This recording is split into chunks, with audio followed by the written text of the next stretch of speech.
Patrick Dorgu is out for Manchester United for 10 weeks with a hamstring injury. That is the latest news that is coming out from Laurie Whitwell in The Athletic. In this video, I'll be going through all the news, reacting to it, and giving you my thoughts. But immediately, man, very, very frustrating for the guy, man. Because the guy was these last 6 weeks, he's been absolutely fantastic. An assist against Villa, a winning goal against Newcastle, a big part in that game against Arsenal, a goal against Manchester City. But not even that, just his general progression in the way in which his performances have improved have been very, very important. Now, the news that is coming out from The Athletic and Laurie Whitwell is that Patrick Dorgu is expected to be out for 10 weeks with a hamstring injury. No official kind of a confirmation yet, but in terms of a comeback date, is looking in the against Leeds on the 11th of April at Old Trafford. Now, that is, on a personal level, man, that is such gutting and frustrating news because, as I said, he's someone who looked and showed a lot of development in such a short space of time at United, and it has been an up and down sort of time for him at United. He's only been signed for about a year. He's 21 years old, but I think in these past few weeks he's been very, very good. Even his last game against Arsenal, he was absolutely fantastic. Up and down the pitch, scored a wonder goal. He was getting patterns to play.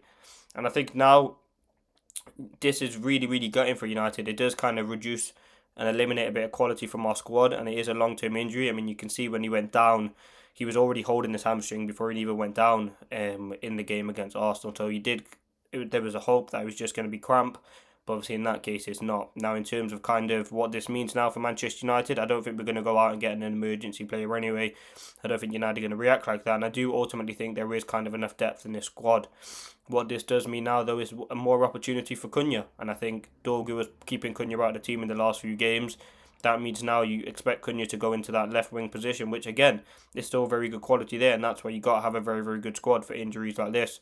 And I think now that means Cunha, obviously, bring him to the left. Does that mean you put in Burma to the right and you bring Sesko up front? But again, we still have options now. And I think that's a very, very good thing for Manchester United to have these sort of players that you can rely on in certain moments like this. Because you do need it, to be honest. You do need to have that sort of squad depth. But man, that is frustrating for Dorgu. He must be so gutted because, listen, he's had a great, great season, especially in the latter.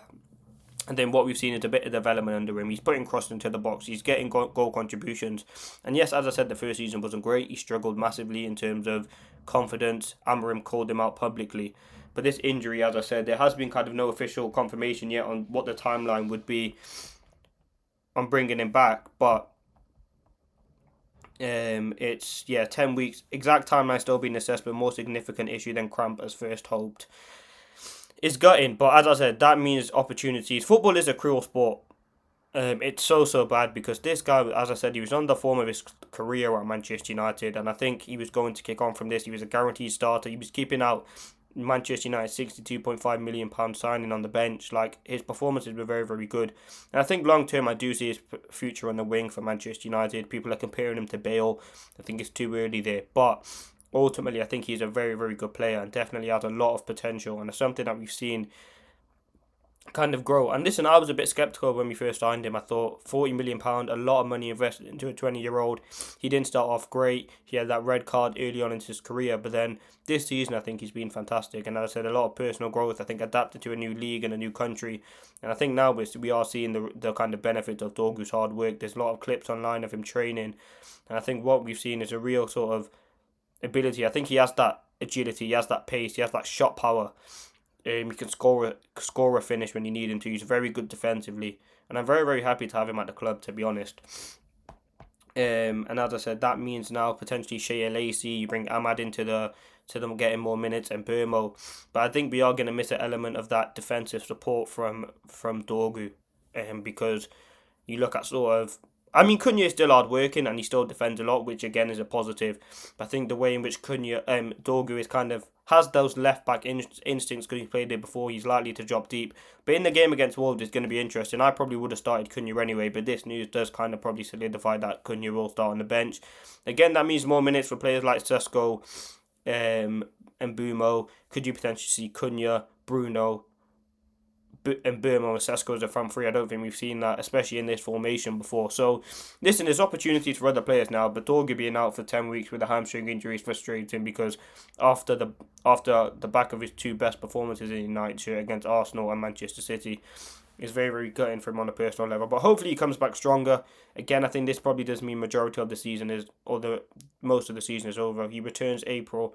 We only have 3 or 4 games then left of the season, so it is going to be gutting. But again, he's had a very good season. 21 years of age. I think there's still a lot of improvement needed, but the signs are there. He's agile. He can put a cross into the box. He's got a wicked shot on him, and he is a player showing a lot of potential. But wow, it's gutting news, man. I'm devastated for him because I think he has had a very, very good impact on this team. His stats are there now. He's up there with one of the best players. He's quick. And yeah, the fact that he's out for 10 weeks, Manchester. If there's any confirmation, obviously we'll bring you a video as well. But that is what has been reported from the Athletic, who are very, very reliable. Very sad news for Manchester United, but as I said, hopefully he comes back stronger. Let me know your thoughts. Listen, this wasn't the news I expected. I'll do the news video will go out at 12, and then I'll see you for the 7 p.m. upload. Thanks for watching. Peace.